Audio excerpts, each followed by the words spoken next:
అందరికీ నమస్కారం అండి. ఫ్రెండ్స్, మనకి ఇప్పుడిప్పుడే ఏపీలోనే ఉద్యోగులకు సంబంధించిన మరొక ముఖ్యమైన అప్డేట్ అయితే రావడం జరిగిందండి. ఇక్కడైతే మనకు వచ్చిన అప్డేట్ ప్రకారంగా ఉన్నతాధికారుల దృష్టికి అవుట్సోర్సింగ్ ఉద్యోగుల సమస్యలు, ఎన్ఎంయుఏ రాష్ట్ర కమిటీ సమావేశంలో నిర్ణయం. ఇక ఆర్టీసీలో విధులు నిర్వహిస్తున్న డేటా ఎంట్రీ, అవుట్సోర్సింగ్ ఉద్యోగులు, ఆన్ కాల్ డ్రైవర్ల సమస్యలను ఉన్నతాధికారుల దృష్టికి తీసుకువెళ్లాలని నేషనల్ మజ్దూర్ యూనియన్ అసోసియేషన్ రాష్ట్ర కమిటీ సమావేశం నిర్వహించింది. ఇందుకోసం జిల్లా, జోనల్, రాష్ట్ర స్థాయి కమిటీలను ఎన్ఎంయుఏ ఆధ్వర్యంలో ఏర్పాటు చేయాలని సమావేశం పేర్కొంది.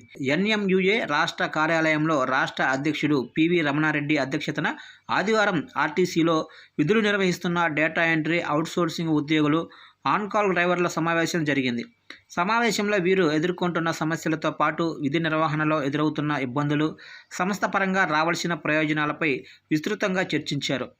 వీరు ఎదుర్కొంటున్న సమస్యలను ఉన్నతాధికారుల దృష్టికి తీసుకువెళ్లి పరిష్కరించే విధంగా ఎన్ఎంయుఏ నేతృత్వంలో కమిటీల ఏర్పాటుకు సమావేశంలో నిర్ణయం తీసుకున్నారు. కార్యక్రమంలో రాష్ట్ర ప్రధాన కార్యదర్శి వై శ్రీనివాస్, రాష్ట్ర ఉపాధ్యక్షులు శ్రీనివాసరాజు, సంయుక్త కార్యదర్శి రవి సుబ్బారావు, అలాగనే జోనల్ కార్యదర్శి ఎం రామారావు, జిల్లా కార్యదర్శి ఇవి రామకృష్ణ తదితరులు పాల్గొని ఉద్యోగుల సమస్యలపై మాట్లాడారు. వీరి సమస్యలను త్వరగతిన పరిష్కరించాలని పేర్కొన్నారు.